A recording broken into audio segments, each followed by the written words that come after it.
ये है भारत की वो 5 मुस्लिम महिलाएं जिन्होंने भारत की आजादी के लिए अपना सब कुछ कुर्बान कर दिया। इन मुस्लिम महिलाओं ने भारत के लिए जो किया वो आज तक कोई नहीं कर पाया। भारत को आजादी दिलाने और उसे ताकतवर बनाने में इन मुस्लिम महिलाओं का बड़ा योगदान रहा। भारत की आजादी में योगदान देने वाली मुस्लिम महिलाओं की लिस्ट में पहला नाम आबादी बानो बेगम का आता है। इन्हें दुनिया बी अम्मा के नाम से भी जानती है। आजादी के महान नायक मोहम्मद अली जौहर और शौकत अली जौहर आबादी बानो बेगम के ही बेटे थे। आबादी बानो बेगम का जन्म 1850 में उत्तर प्रदेश के अमरोहा जिले में हुआ था। इनके पति अब्दुल अली खान रामपुर रियासत के वरिष्ठ अधिकारियों में से थे, लेकिन अचानक हुई उनकी मौत ने सब कुछ बदल कर रख दिया। अब्दुल अली की मौत के बाद आबादी बानो बेगम ने अकेले दम पर अपने 5 बच्चों को पाला पोसा और फिर उन्हें देश की आजादी के लिए वक्फ कर दिया। आबादी बानो बेगम पहली भारतीय मुस्लिम महिला थी जिन्होंने सक्रिय रूप से राजनीति में हिस्सा लिया और भारत की आजादी में निर्णायक भूमिका निभाई। इन्होंने 1917 में अंग्रेजों के खिलाफ सबसे ज्यादा पैसे दान किए और 1920 में खिलाफत आंदोलन का नेतृत्व किया। अंग्रेजों ने जब एनी बेसेंट और मौलाना मोहम्मद अली जौहर और शौकत अली को गिरफ्तार करके जेल भेज दिया तो आबादी बानो बेगम ही वो महिला थी जिन्होंने बाल गंगाधर तिलक के साथ मिलकर आंदोलन चलाया। कहा जाता है कि आबादी बानो बेगम की नमाजें कभी कज़ा नहीं होती थीं। वो भरे आंदोलन के बीच भी इबादत के लिए वक्त निकाल लेती। उनके द्वारा अखिल भारतीय मुस्लिम लीग के अधिवेशन में दी गई स्पीच आज भी सबसे खतरनाक स्पीच मानी जाती है। महात्मा गांधी के सामने दी गई इस स्पीच ने पूरे अंग्रेजी साम्राज्य की जड़ें हिला दी थी। भारत की आजादी में योगदान देने वाली महिलाओं की लिस्ट में दूसरा नाम बीबी अब्दुल सलाम का आता है। इनका जन्म 1917 में पटियाला के मशहूर जमींदार अब्दुल माजिद खान के यहाँ हुआ था।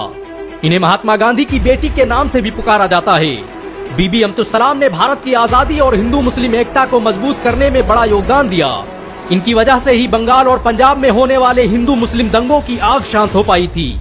बीबी अब्दुल सलाम गांधी के राष्ट्रवादी आंदोलन का हिस्सा थी। इन्होंने कई सालों तक गांधी के सेवाग्राम आश्रम का संचालन किया। ये कई सालों तक इंडियन वुमेन कांग्रेस कमेटी का हिस्सा रही। 1947 में भारत पाक बंटवारे के वक्त इन्होंने शरणार्थियों के लिए बहुत से संगठन बनाए और लोगों की विस्थापित होने में मदद की। इनकी कोशिशों से ही पटियाला भारत का हिस्सा बन पाया था। भारत की आजादी में योगदान देने वाली महिलाओं की लिस्ट में तीसरा नाम बेगम हजरत महल का आता है। इन्होंने ही 1857 में अवध में होने वाले स्वतंत्रता संग्राम का संचालन किया था। बेगम हजरत महल का जन्म 1820 में फैजाबाद में हुआ था। ये अवध के नवाब वाजिद अली शाह की दूसरी बीवी थी। 1855 में जब अंग्रेजों ने बेगम हजरत महल पर अपनी सत्ता स्वीकार करने के लिए दबाव डाला तो उन्होंने ये कहते हुए ठुकरा दिया कि मुसलमानों की गैरत किसी अंग्रेज की गुलामी नहीं कर सकती। 1856 में जब ईस्ट इंडिया कंपनी ने अवध पर हमला करके नवाब वाजिद अली शाह को कैद कर लिया तब बेगम हजरत महल ने अपने बेटे कादिर के साथ मिलकर सत्ता की कमान संभाली और बाराबंकी, फैजाबाद, सीतापुर और आसपास के जिलों के 1,80,000 सैनिकों को इकट्ठा कर बगावत का ऐलान कर दिया। बेगम हजरत महल अपने आखिरी वक्त तक अंग्रेजों के खिलाफ लड़ती रहीं। उनके द्वारा लड़ी गई जंग के निशानात आज भी लखनऊ रेजिडेंसी, हजरतगंज और कैसरबाग के रास्तों पर मौजूद हैं। भारत सरकार उनके नाम के कई अवार्ड और स्टाम्प पेपर भी जारी कर चुकी है। भारत की आजादी में योगदान देने वाली महिलाओं की लिस्ट में चौथा नाम बेगम अनीस किदवाई का आता है। इन्होंने अपनी पूरी जिंदगी भारत की आजादी और उसकी स्वतंत्रता के लिए कुर्बान कर दी। बेगम अनीस किदवाई का जन्म 5 मई 1906 को बाराबंकी जिले में हुआ था। इनके पति शफी अहमद किदवाई भारत के मशहूर राजनेता और क्रांतिकारी थे जिन्हें मसूरी में एक दंगे के दौरान शहीद कर दिया गया। पति के मौत के बाद इन्होंने दिल्ली का रुख किया और गांधी के साथ स्वतंत्रता संग्राम का हिस्सा बन गई। बेगम अनीस किदवाई के पिता शेख विलायत अली भी आजादी के एक महान नायकों में से थे। बाराबंकी में जंग आजादी का बिगुल इन्हीं के द्वारा फूका गया। भारत के पहले संचार मंत्री रहे रफी अहमद किदवाई इन्हीं के खानदान से ताल्लुक रखते हैं। ये वही रफी अहमद किदवाई थे जिनकी मौत पर मौजूदा प्रधानमंत्री जवाहरलाल नेहरू खुद बाराबंकी आए और उनके गांव मसौली में तदफीन में शामिल हुए। बेगम अनीस किदवाई ने 1956 से 1962 के दरमियान कई सालों तक राज्यसभा सांसद के रूप में अपनी सेवाएं दी। उन्होंने आजादी के बाद बहुत से राहत शिविर स्थापित किए जिनके द्वारा लाखों गरीबों की मदद की गई। भारत की आजादी में योगदान देने वाले महिलाओं की लिस्ट में 5वां नाम बेगम निशातुन निसा मोहानी का आता है।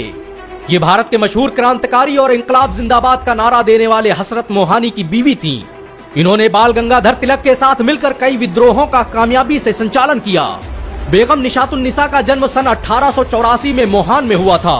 ये 1920 में शुरू होने वाले खिलाफत आंदोलन का प्रमुख महिला चेहरा थी। इनके पिता सैयद शबीब मोहानी ने भी भारत की आजादी में बढ़ चढ़ कर हिस्सा लिया।